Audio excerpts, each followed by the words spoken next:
All right, welcome to tonight's virtual event featuring Fess, Parker Winery and Vineyards. My name is Shannon and I am a part of the New Hampshire Liquor and Wine Outlets social team. We have a super special event for you tonight as part of our 90 Days Around the World promotion. We've taken you all over the world so far. So many different wineries and distilleries, had a great time, learned so much. Tonight, we are going to be in Los Olivos, California. I'm going to be joined by a few different experts tonight. We have Ashley Parker Snyder, who is the owner of Fess Parker Winery. Her husband, Tim Snyder, who happens to be the president of Fess Parker Winery. We also have Spencer Shull, who's the family ambassador, and Elizabeth Cooper, who is the sales director. We also have, of course, Chad Gibson of the New Hampshire Liquor and Wine Outlets Wines marketing team. We have a really super exciting presentation for everyone tonight. I'm here to share any questions that you have for anyone that's joining me on the call tonight. So please be sure to leave those in the comment section on Facebook, or if you've joined us in the Zoom chat, leave them there as well. For those of you that have pre-registered tonight, we will be giving away a Fess Parker prize pack. The coveted trivia question will be the way in which that you can win it. So be sure that you're listening super closely to tonight's presentation for the chance to win. Once we go ahead and pick that winner, they will be contacted via email after tonight's event. So look out for that in your inbox if you are the winner. So with that, I will pass it off to you, Ashley and Tim, to get started. What can you tell us about Fess Parker? Well, thank you very much for the introduction. We certainly appreciate it. It's great to be here with everyone. We both have a lot of affinity for New England. We both went to college back there and have a lot of friends in the area and really love it. So it's nice for us to be able to join you. Truth be told, it's a little warmer here. And so it's nice to be able to join you that way as well. We have a great presentation. We're going to really talk a lot about Santa Rita Hills, a sub-AVA in Santa Barbara County, focused in on Chardonnay and Pinot Noir, things that we've been doing for a long time. While I pull up our slides here momentarily, I'm going to turn it over to my better half, Ashley, to tell you a little bit about the history of the family, the winery, and all that kind of good stuff. Well, thank you so much for having us. I guess I can't say when our first vintage was, but we've been doing this for several decades now. I left Bates College in Lewiston, Maine, and moved to DC, and then came home to California to sign on to this little adventure with my brother Eli, who is my partner in the business, and of course Fess, who was our dad. And it's been a real interesting ride. We've come a long, long way. We're in a great area of the state for growing Burgundian and Rhone varietals, so we're really fortunate. And we've got all sorts of family involved in the business. 2 of our kids and my niece at the little inn, and one that raises Wagyu beef on the ranch. So we've got all sorts of things going on. I think Fess would be really tickled that so many of us are involved. And I think there's a photo coming up that kind of shows the whole motley crew on the lawn at the winery there. That's our terrace, and there we go. That's the whole crew. That's Spencer there on the far left, and my daughter Greer down below, and then pretty much the rest of them are my brothers. He's the prolific one of the family. So, but it's a great crew, and we're so fortunate to be able to work and live and have fun on the home ranch. And you know, when things thaw out back there, come visit. Sounds good. Yeah. So, you know, one of the things that Fess used to always talk about was wanting the business to be a family and multi-generational business. And as you can see, we're well on our way with the 3rd generation involved intimately now, making great contributions. And you can see we've got quite a few candidates in a 4th generation there. So we're going to be selling wine in New Hampshire for a long time. And hopefully you'll see some of these folks come your way in the future when we hang it up, which is not anytime too soon, but we've got a lot of great folks involved. Was I supposed to mention what the first? I think so. Vintage was? Yeah. So let's go back in this a little bit. In the winery, our first vintage was when? Am I supposed to say it? I don't want to mess up. Yes. Okay, Yeah. 1989. 1989 was our first release. So as you can see here, it says that with 30 years in Los Olivos, California, which is within Santa Barbara County. We're going to show you a map in a second that talks about the growing region itself. So we're actually now just beginning, about 7 days in, on the 32nd year as a family-owned and family-operated winery. Something that we take great pride in, and certainly something that is becoming more and more rare as we all see these days. This is our winemaker, Blair Fox. Such a happy guy all the time. Maybe not exactly during the throes of harvest, but most of the time, pretty good humor. This is a slide here that covers several of the wines that we're going to be talking about later this evening. And really, it's a nod to what he's been able to do over the years, building on some wonderful vineyards that my brother-in-law, Ashley's brother, planted way back in the late 80s and throughout the 90s. The vineyards have matured, and Blair's been at the helm as head winemaker, taking the baton from Eli back in 2005. So we just figured that he just completed his 16th vintage with us as head winemaker. He doesn't look that old in the picture here, but it's true. And you can see we've been able to garner some pretty nice critical acclaim, something that we're very proud of, and something that I think really is important in our business. But really, I think putting our best foot forward, working with some fantastic vineyards that we're going to talk about in a little more detail. Of course, we were also proud to be cited as one of the top Pinot Noir producers in the state of California by Wine Spectator. I think there were about somewhere around 30 Pinot Noir producers called out in this particular article last year. To be one of them was really something that we're proud of, and it's nice to be included in that kind of company with some of the pioneering and very best Pinot Noir producers in the state. Sustainability is something that has been core to what we do, and I think we see ourselves as good stewards of the land, and certainly continue to want to reinvest in the future. It fits with that multi-generational paradigm, if you will. And this last year, we went the final mile to complete what's called SIP certification, which is sustainability in practice. Basically, we had been farming into at the SIP certified standards for a number of years, but just finally did all the paperwork and went through all the bureaucracy of tracking everything. It's quite tedious, as a matter of fact, as you could probably imagine. But earned our SIP certification in 2020, which we were very excited about. And we will now have that to share with folks as we move forward.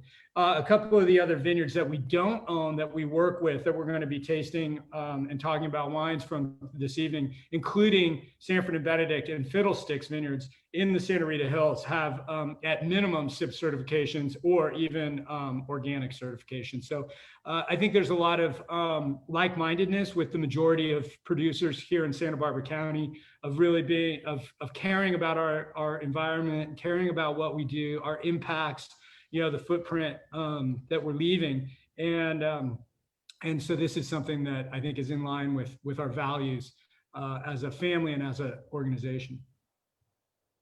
This is more owl boxes, as you can see in the upper left.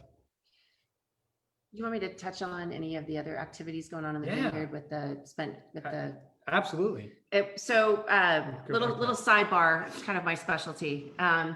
We are also in the beer business out here in Santa Barbara with Third Window Brewing, and we take the spent grains from the brewery and bring them up to the ranch, and they're mixed in with some other organic material and made into a silage that we feed to the cattle that my niece Katie is raising on the ranch. So we've got a whole kind of little ecosystem working on the ranch, which is pretty interesting, and I think could have some positive press coming its way here in the near future as well. So just a little sidebar. 700 acres of craziness going on. Well, I'm going to apologize now for taking you 10 minutes into this presentation without drinking any wine, but let's get to it, because now we're going to start talking about our growing region and some of the wines. And we'll start, I went the wrong way though, so we need to go this way. Here we go. So now let's start talking about some Chardonnay, and I think we're going to start with a Sanford and Benedict Chardonnay. But as we start to taste this, we want to share with you what is special about Santa Barbara County. So as you taste this wine, you can understand some of the influences that come into our growing region, in terms of where we are, how we're oriented with our valleys, the soil composition, and the proximity to the ocean. These are all very important things as we look at the Santa Barbara County growing region, what makes us unique and we think special. There it is. So as you can see, if you look down in the lower left-hand portion of this slide, you can see the little green area. I'm not sure if you can see my cursor. Hopefully you can. But we are in the southern part of the state of California. For those of you who have not yet been to Santa Barbara County, and if you haven't, please come. We'd love to host you, and it's just a really beautiful part of the world, a beautiful growing region. City of Santa Barbara is down here.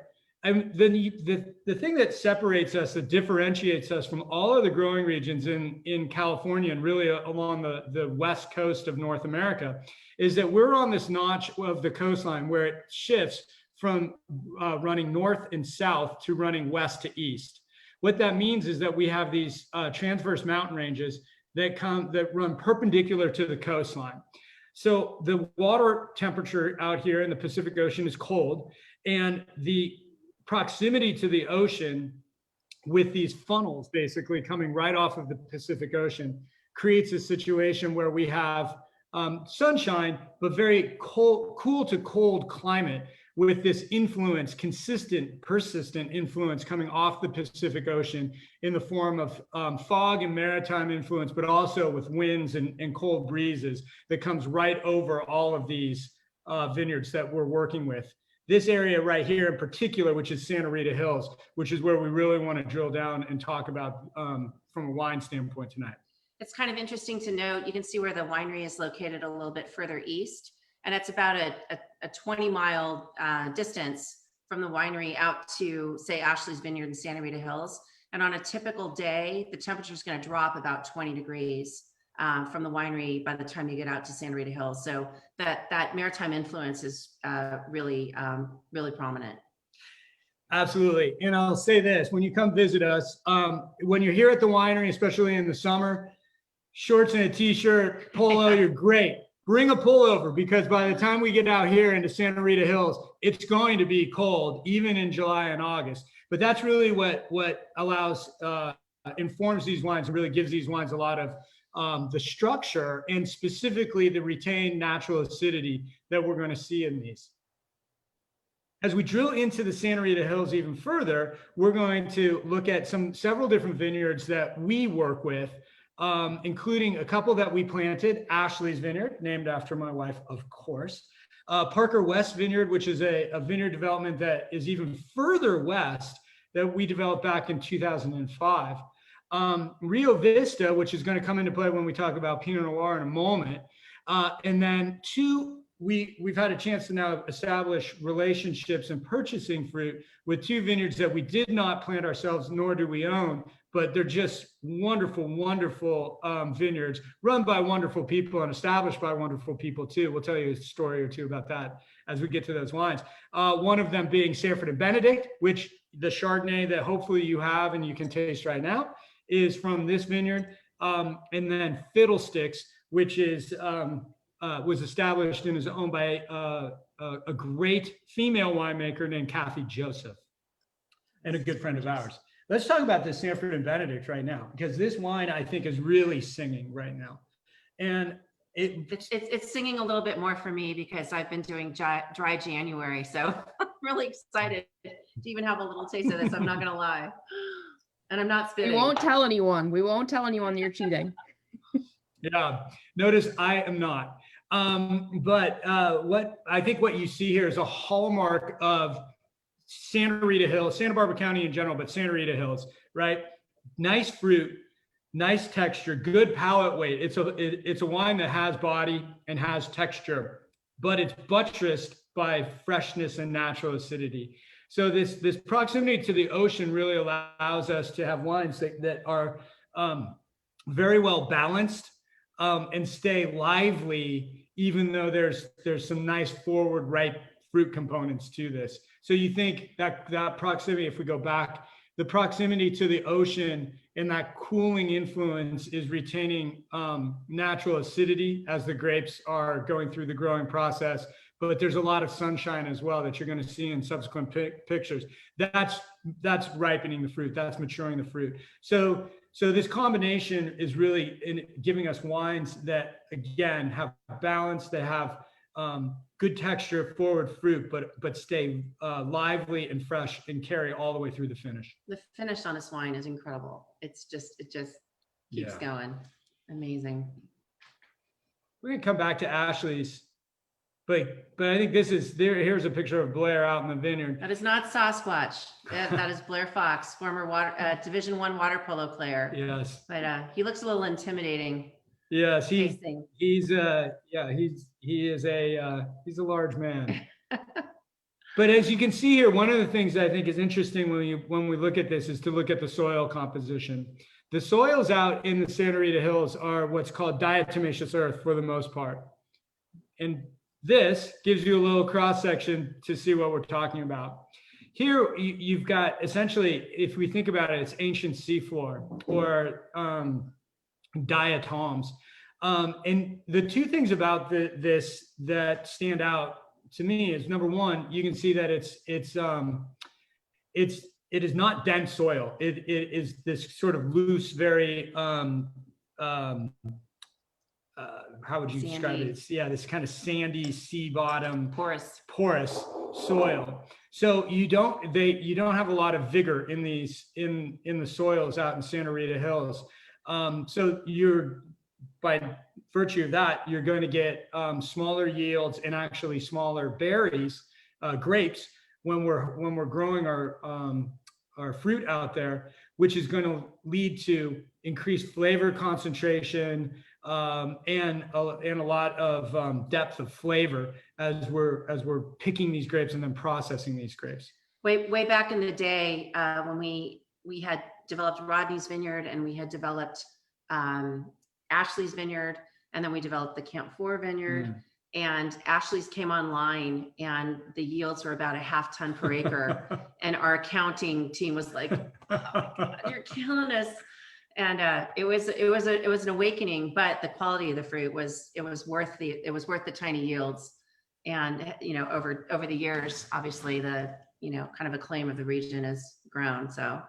So when you get to the top, that was a cross section of the soils on a cutout on one of the roads out there. But when you get to the top, you can see that it's really the sandy topsoil as well. And as we get into the wines, and especially if you get into the Ashley Chardonnay, to me, Ashley Chardonnay, and we can go ahead and try that wine next.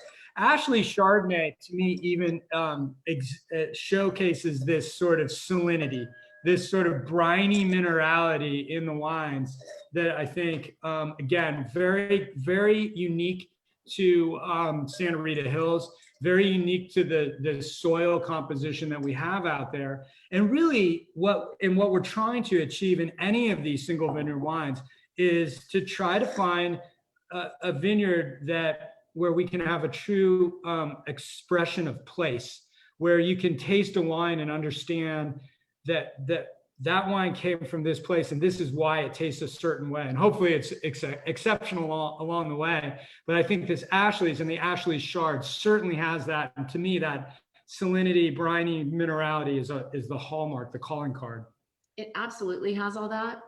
But tasting it side by side with the Sanford and Benedict, this wine I think has a lot more body. Mm-hmm. It's interesting because the oak regimen and everything is the same. Right. So it's kind of interesting. Yeah, Ashley's I think always a little bit broader, like you're saying.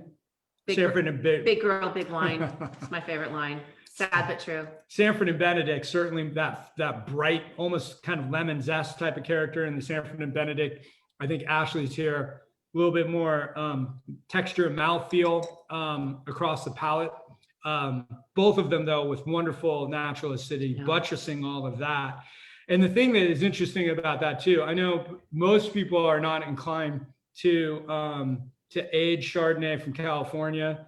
And I don't blame you. Historically, it's probably not a great idea. But when you're starting to get into these very cool to cold growing regions where we are able to pick, at the appropriate time and retain this acidity, these wines actually, we're going back and looking at some of these wines out of the library and seeing that 8 and 10-year-old Chardonnays from Ashley's, from Sanford and Benedict, from some of the other single vineyards that we're working with, Parker West, for instance, they are aging gracefully. They're taking on this sort of mature character, but they're not falling apart. And that's because they really do have this wonderful structure, and it's really knitted together with a natural acidity. Does anybody have any questions or comments? Yeah, we actually did have, looks like Elizabeth already jumped the gun and answered it for us, but talking about if these are barreled or how, sorry, if you use the oak or what preference. Yeah. So what, yes, the short answer is yes. We're using on our white wine program exclusively, well, almost exclusively French oak. We use a little bit of Hungarian oak on our Santa Barbara County Chardonnay program. On these, it's exclusively French oak. And these wines will be in barrel approximately 10 months or so. And usually about somewhere around 40% new oak.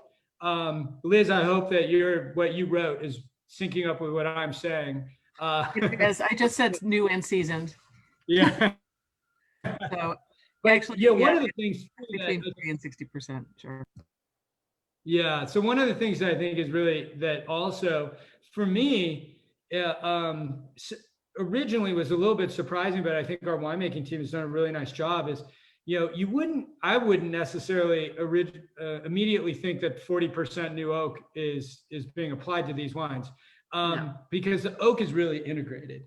And I think that fruit concentration that we're talking about soaks up that new oak pretty well. So there's hints of that. There's a little bit of a toasty character, a little bit of vanilla character on the finish, a touch of the smoky notes, toasty notes. But certainly there's no masking of fruit or anything else. Yeah. Really balanced. Yeah. I would even add just, that minerality that runs through this, that adds a tension on the palate. There's this beautiful sort of nervy tension on the palate for both Ashley's and Sanford and Benedict that really sort of belies the amount of oak that's there. It really, when you taste it, it's clean, it's crisp, it's linear. You don't look at it, you don't taste it and think, oh, this is a big oaky wine. It's actually very seamless. It's there, but you don't really notice it. It's just a part of the whole picture. It's my 2 cents. Yeah, excellent. All right. So I think we're going to continue, and as some people would say, the warm up is over, and now we're going to get to the main course here, and move on to some red wines and some Pinot Noir. There we all are. Tyler Eck on the right. He's our associate winemaker. I'm going to come back to Tyler in a second. I'm going to come back over here and let's talk about some of the vineyard sourcing too, because what we want to do, we're going to start by tasting our Santa Rita Hills AVA blend. It's 100% Pinot Noir, but we're blending different vineyard sources together in this particular wine. And then we're going to move to a couple of the single vineyard selections.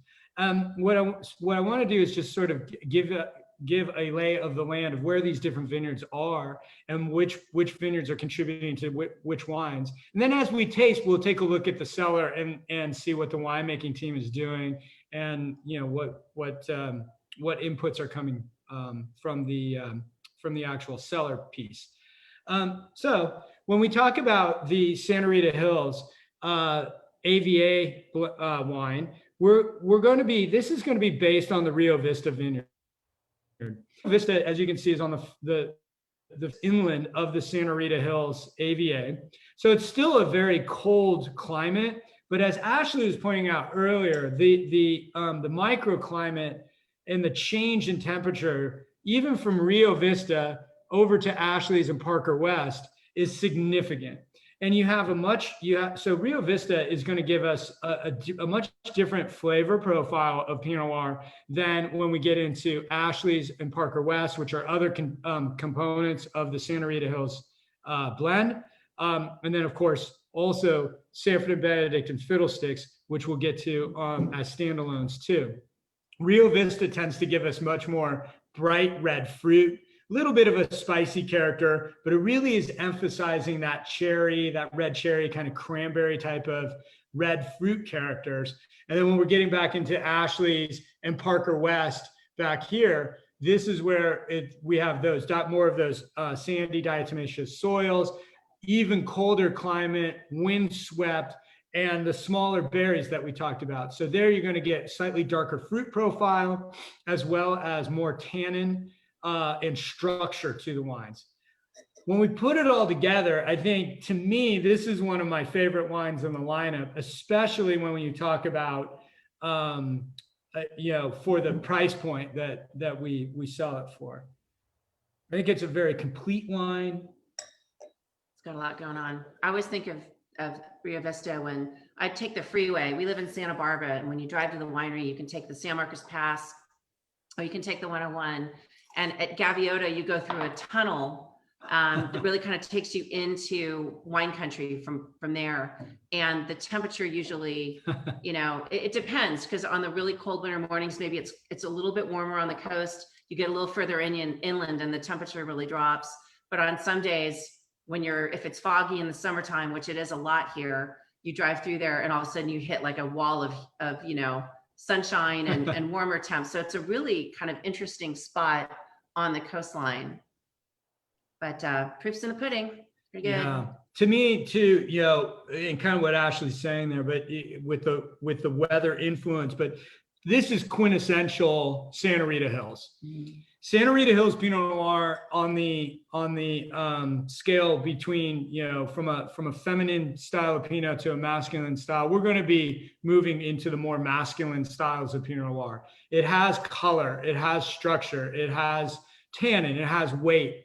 But at the same time, I don't think we ever sacrifice elegance or refinement, or really those kind of pretty nuances, those high tone floral notes, those types of things that I think we all love about Pinot Noir. That's why we love Pinot Noir. So I think it's very true to the varietal, but at the same time, it certainly has some structure and weight and substance behind it too. I think that's part of the reason that Santa Rita Hills has garnered so much critical acclaim over the last 10 years or so. More than that, probably 20 years, actually. Well, you were part of the founding group of Santa Rita. Maybe, would you tell that story? Richard Sanford was really the driving force of establishing the Santa Rita Hills AVA. And he used to have a meeting. It was usually about once a month at the Adobe, at the old Sanford Winery, which sadly he doesn't have anymore. But it was an interesting group of people. It was Richard, and it was Brian Babcock and Wes Hagen and ourselves, and the Sea Smoke was pretty new then. And was Chad Melville? Chad was there. Yeah. It was interesting. But I think it's probably been about 20 years now. Time flies. So. But you got to tell the STA. So I don't know if you all can see it, but when you pick this up in the stores, well, it might be hard to see, but Santa Rita, the Saint part right here on the map there, you can see it right here. Is STA period. Right on the map. Good call. Apparently, Viña Santa Rita down in Chile was worried that if there was a Santa Rita Hills AVA, that there would be confusion in the marketplace. Never mind the fact that any confusion would probably only benefit them. But anyway, the compromise that Richard Sanford hammered out, and it really held things up for quite a while, was that it would be printed as STA Rita Hills. So those of us in the know call it Starita Hills, but the rest of you can call it Santa Rita Hills. Yeah. So just another quick word about this one particular wine. 2018 was a phenomenal vintage for us. Blair Fox, our winemaker, calls it his favorite Pinot Noir vintage ever in his time working in Santa Barbara. So, that's kind of a 20-year span of working with fruit. Just really a warm vintage, but not hot. It was very even. And so it gave us a nice long growing season with even ripening, and really allowed the winemakers to kind of come through and pick, at different brix levels, which allows us to have different, levels of ripeness versus acidity, and created a whole palette that they could blend together. So if you see 2018s out in the market from Santa Barbara County Get 'em. and from Santa Rita Hills, just file that one away. Maybe the best Pinot Noir vintage in quite some time. Unfortunately, we're not subject to substantial weather swings out here. So the best vintages versus the lesser vintages aren't quite, the differential isn't quite as great, but 18 was really a standout. What's your typical growing season on average? Well, we will start to Do we harvest in September? we'll start to, yeah. So We've picked as early as July, given the kind of climate change and the increase in temperatures. But September is pretty typical. right around Labor Day is when we'll start to get going. So, we'll start, ideally, we really don't want to have flowering and set too early in the spring. We've had a couple, one of the vintages that Ashley was alluding to there, vintage 2015, that was the culmination of 5 years of drought. And that was tough on a lot of different levels, but we almost had no winter that year. And so you had, flowering and set very early, kind of almost, late February, early March. And what that did you into potentially a prolonged exposure to frost in which none of us want. And we've had a couple frost events over the years, fortunately not too many.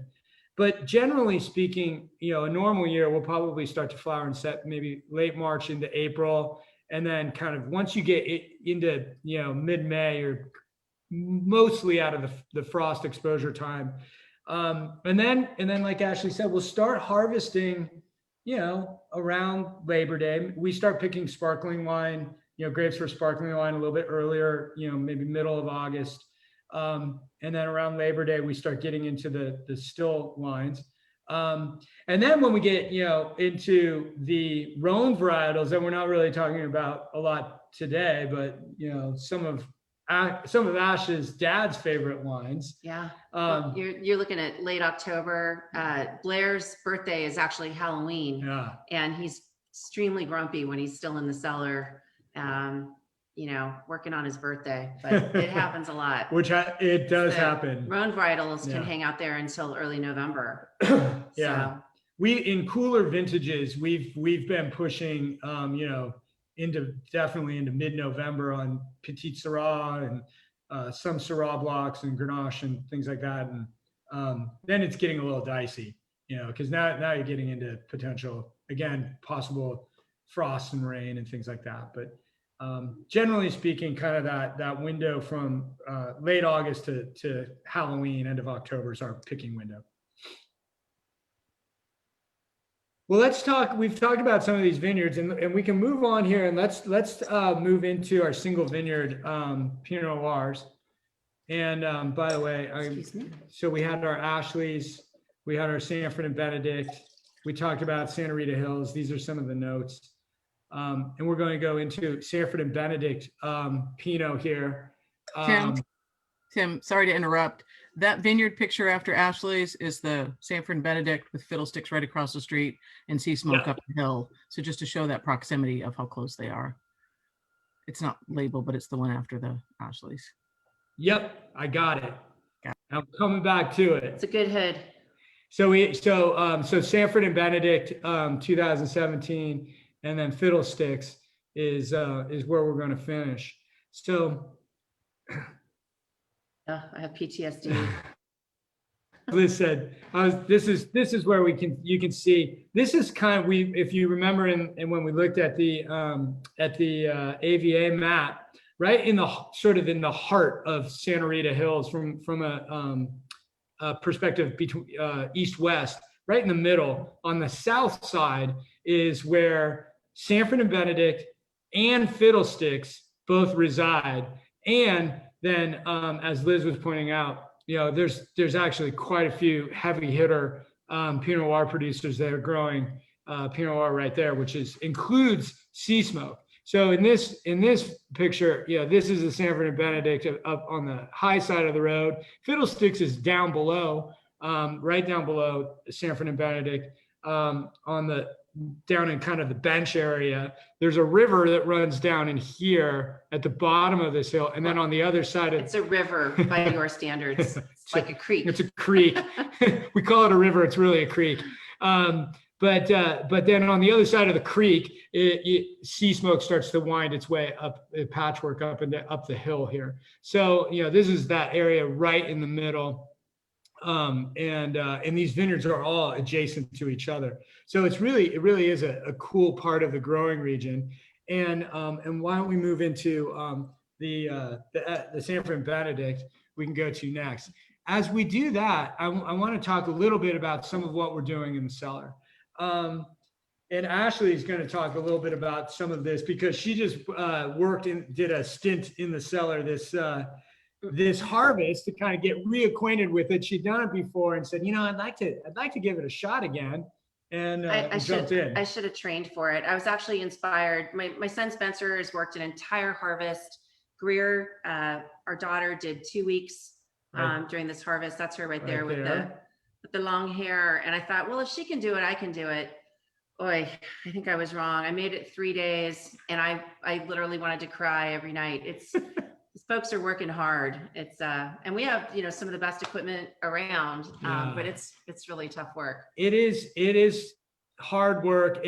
And what we're doing, the way that Blair has really set us up, and it's evolved over time. But there's a lot of handwork, and you can see from these pictures, we're very meticulous. There's a lot of handwork, a lot of attention to detail, but we really do believe that all of these inputs are creating the best wine possible. Taking care of these phenomenal grapes from these historic vineyards to put something very special in the bottle, and that's really what we're after. So what you can see here is we sort at 2 levels. And Ash, maybe you can talk a little bit about this. Is the first level of sorting. What you can't appreciate is the Beastie Boys music blasting in the background. Blair has kind of eclectic taste in music. And I was wondering, is this a plant with a T-shirt? I like this. Oh yeah, with the anniversary T-shirt. Yeah, we told Lorenzo to wear a shirt. Right? Yeah. So they dump the fruit right out of the bins into this hopper, and the table moves pretty rapidly, and you're basically trying to pick out any leaves or petioles or sticks or spiders, whatever happens to be on there. And then that fruit drops down onto yet another table, the shaker table, which is good fun, especially if you have inner ear issues. It's like you get off that thing at the end of the day and you feel like you've been on a boat all afternoon. But it's super helpful. It really cleans up the fruit. I mean, the fruit is all hand-picked anyway, so it's pretty clean when it comes in, but there is some extraneous stuff. But by the time it goes into the press, it's pretty squeaky clean. So if you look down here at the bottom, this is what we want.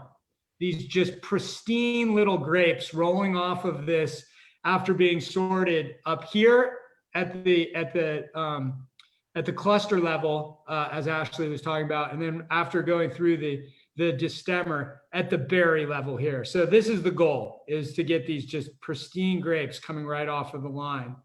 From there, we're going to go into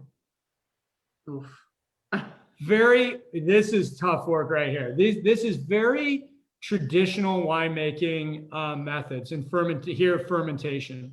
And we do a lot of very small lot, isolating all the different clonal selections from the different blocks, from the different vineyards. So there's a lot of detail work that goes into this. And you can see that, these are about 1.5 tons fermenters right here. And this is what we call punch down. Some of you are probably very familiar with it, but for those of you who aren't, maybe Ash, you could tell a little bit about the punch downs. So basically you are punching the cap down, which is kind of all the skins and everything that rises to the top during the fermentation process. And in order to extract as much kind of tannin and color from the skins, we punch it down twice a day and kind of move everything around, soak the cap again, and do it again the next day. I fortunately got to work the pneumatic punch downs. They wouldn't trust me with the hand I ones. tried to get Greer to put her picture in there and she was having none of it. Yeah, a little treacherous. Yeah, it is. I can tell you from experience, the first few punches, pushes, whatever, to get it started, you gotta get your back into it. But again, you know, these are the techniques that we really feel are best. They're tried, they're true traditional techniques to again extract flavor and color and tannin and structure and really make the wines that we're trying to make. So we're doing punch downs on all of these wines, and then we're finishing them with the basket press, Which I shoveled. which is a pain in the ass. When you're the newbie, you get to shovel the press pan a couple times a day, and it's not fun. Shoveling the press pan is a pain in the ass. Let's just call it what it is. But what's golden about this is you can see, so essentially there's this pan, a tray, think of a big tray, and you can see a cylindrical screen that goes over this. So we're taking all of the solids that we just were punching down. Once we finish fermentation, we're draining the juice from the bottom of that fermentation vessel. And all of the solids that we were just talking about that we were punching down are then getting loaded inside this cylindrical screen. We have the catch pan in the bottom here. And then I don't know, no, we don't have it. But imagine a disc that is, oh, I know where we have it. Here you can see. Oh, there you go. So here's the cylinder and the pan's at the bottom. And here we have a disc that pushes down. And we can have a lot of control. So we actually will do different presses and what we call press cuts. So the softest is the first press, and the juice comes out the bottom here. And that's the best juice that we have. That free run juice on your first press. It's just, you know, fantastic quality and color and flavor and everything. And then we'll do a couple more press cuts and press it a little bit harder. And then maybe a third time we'll do what's called a hard press.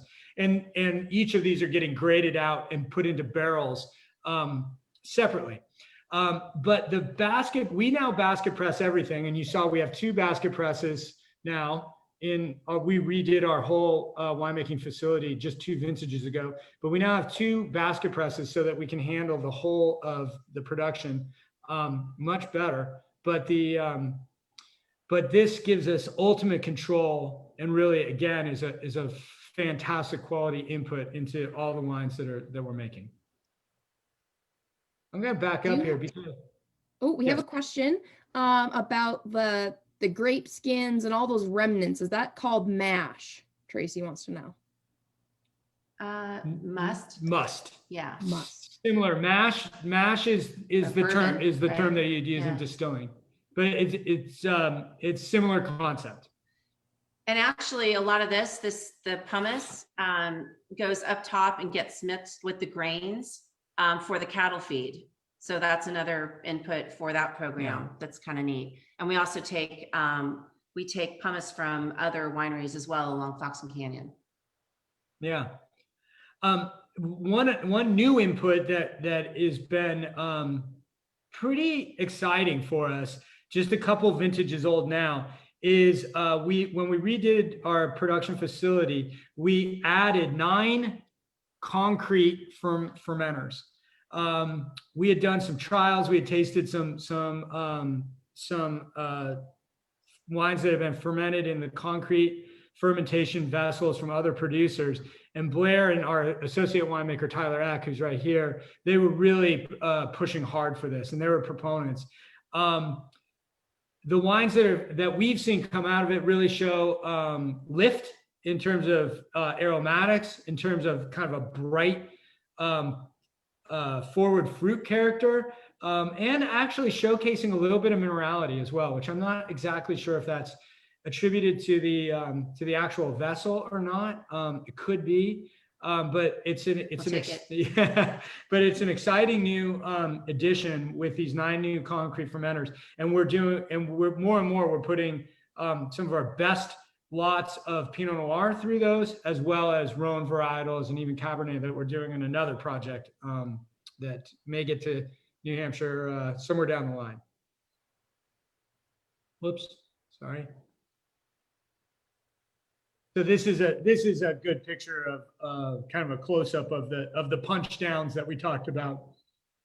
I know we're working on Pinot today, but a cool thing is a lot of the tanks I was working on were Syrah, and we're co-fermenting with Viognier now. And it was funny because, you know, you'd have the cap and you'd see all the grapes, and then you just have little Viognier grapes interspersed, you know, super small percentage of the overall in the bin, but it was kind of cool.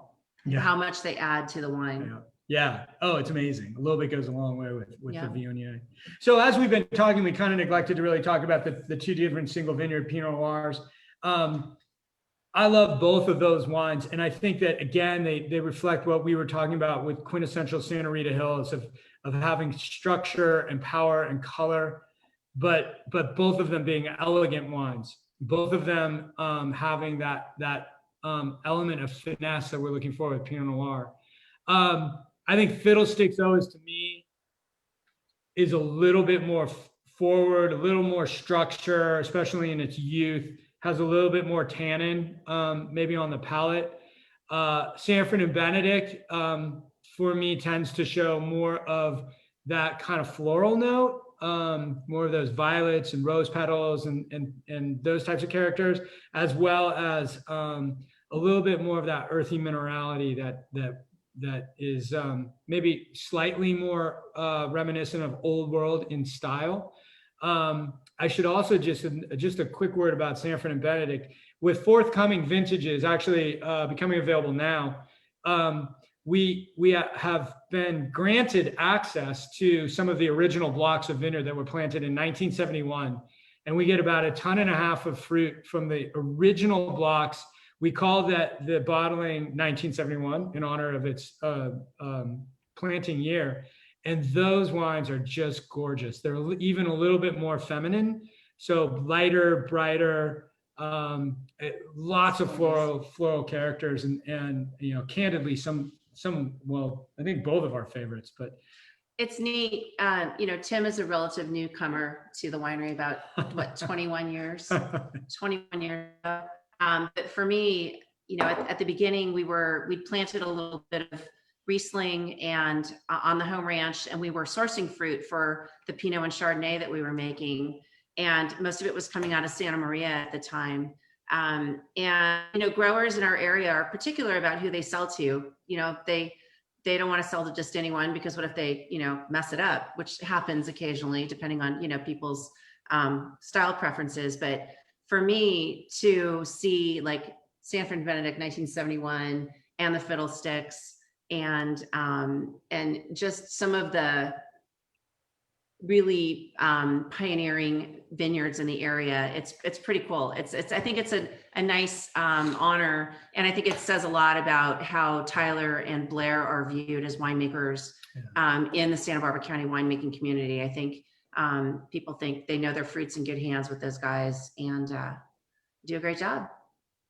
So yeah, I think the whole of the operation has come a long way since 1989 back then. Yeah. And you know, I think it's a testament to your father's vision, and as well as Eli and Ashley's, you know, commitment to continuing to, you know, really do the right things, and stay the course. And then also, you know, Blair and Tyler, and, you know, we have some really, we have a good team. We have a good team. We really have. Liz, that includes you. Yeah. So I don't know if there are other questions. Yes. Someone on Facebook was actually curious how many grape varieties you're currently growing. Oh boy. We're growing on the estate ranch. We have Riesling, help me out, Yeah. Petit Syrah, Syrah, Grenache, Viognier, Chardonnay, a little bit of Chardonnay. And then we have some eclectic. We have Counois. Counois, We yeah. have some Alvarado. Don't Yeah. ask us why. We have Marsanne, That's right, Roussanne. Roussanne. So I'm counting. I think that's 10 right there. Vermentino. We have a little bit of Vermentino. Vermentino. We had a little Sangio. Did we grab that over? Nope, we still have a little bit of Sangiovese. Some of these find their way into a blend. If some of you actually, I believe back in your neck of the woods, you may see a red blend called Frontier Red. And some of these make their way in, some of these reds like Alvarado and Sangiovese make their way into that wine. Let's see, we have, In the past, did we say would- Grenache? We say we said Grenache. Grenache. In the past, we tried to grow Sauvignon Blanc out at Santa Rita Hills. I don't know what we were thinking. Yeah, it didn't work so well. And Wait. one of my favorite stories about Santa Barbara County comes from Adam Firestone, who's probably known more for his beers now than he is for the family's winery, which they sold a few years back. But he said that when his dad Brooks started, they had planted Pinot Noir and Cabernet side by side on Fox and Canyon Road, right down the street from our winery. And now knowing what we know, you would never plant Cabernet or Pinot Noir in that area just because of the climate and the soils. But it was all a little bit of experimentation back then. So Yep. we definitely learned from our elders, fortunately, and stuck with Rhone varietals primarily on the Hill Ranch. There was a little block of Merlot Yeah. that fortunately had been grafted over to, I think, it was either Syrah or Grenache, way in advance of the whole sideways incident, shall we call it, which actually we were in, a scene was filmed at our winery for those of you who may be in the know or not. God, that seems like a long time ago. Yes, it was. You And mentioned Grenache Blanc, right? we have Grenache Blanc. Grenache Blanc, I think that's said- right. Maybe I didn't say that. Mhm. Yeah, so then you throw in Chard and That's Pinot it. Noir, and we're probably up to, at least 14, 15 or more. But who's counting? Not a. Too many to keep track of. So Yeah. we do have another question from someone in the Zoom chat that's curious what the biggest environmental challenge for your vineyards is. Water Probably water right now. or lack thereof. We had a harvest a couple years ago where we didn't have enough water in our reservoir for frost protection or even fire suppression. So it's gotten pretty grim.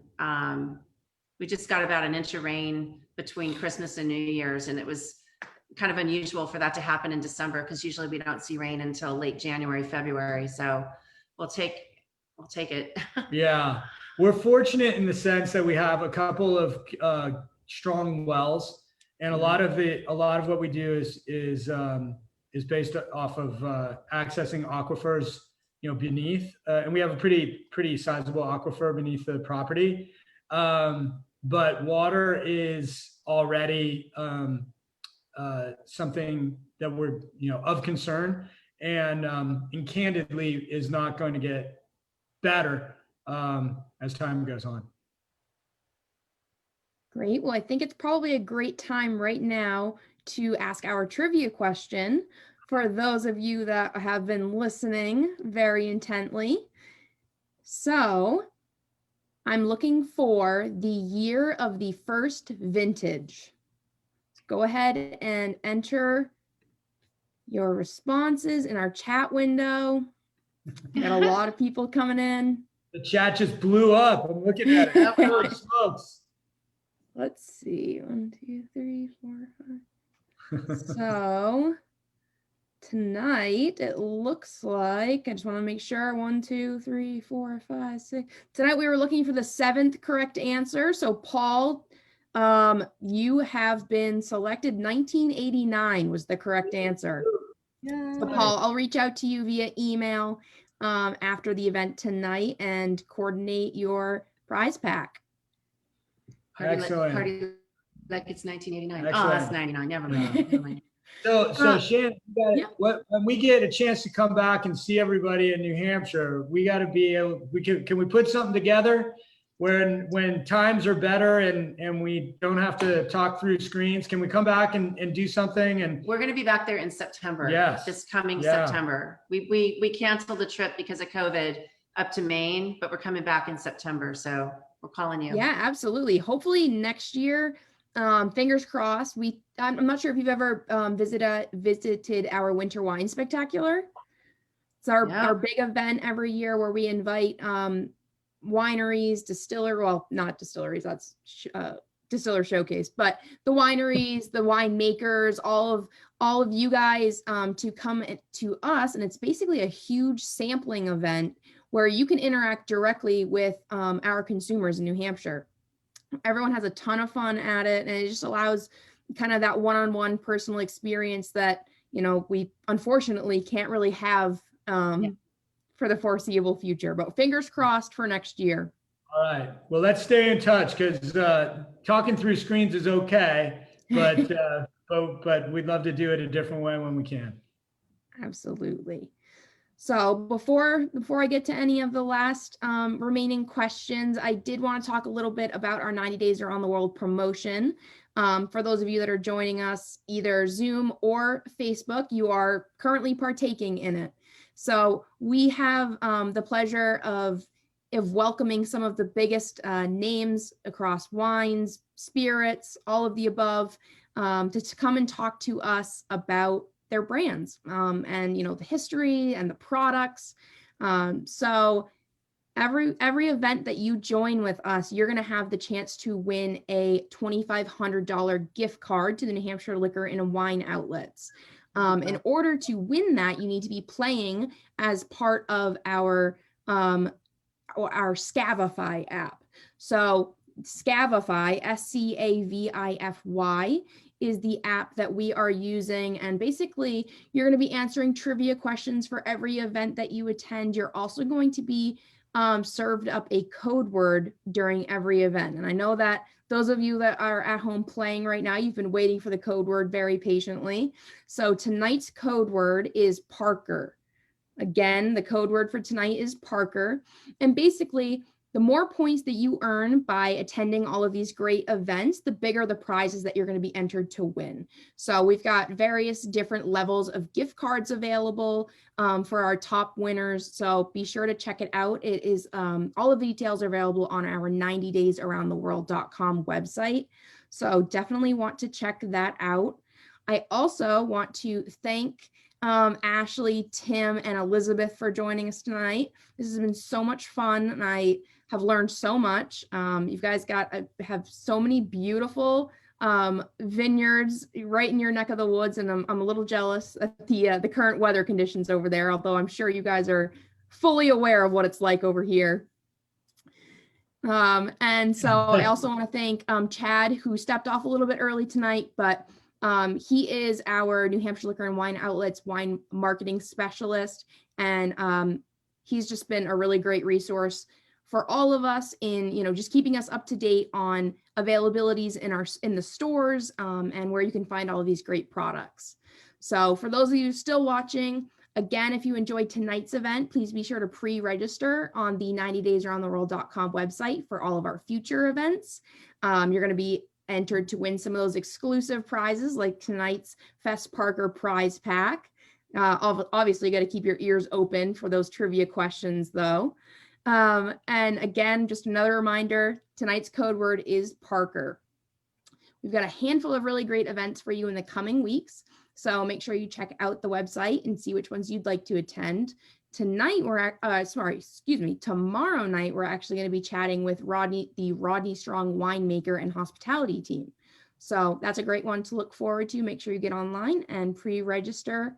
Again, thank you so much, Ashley, Tim, and Elizabeth. This has been so great. Pleasure. Thank you. Hi, Pete. Take care. Thank you, Sean. Bye-bye. Have a great night, everyone. Bye-bye. Bye. Thank you.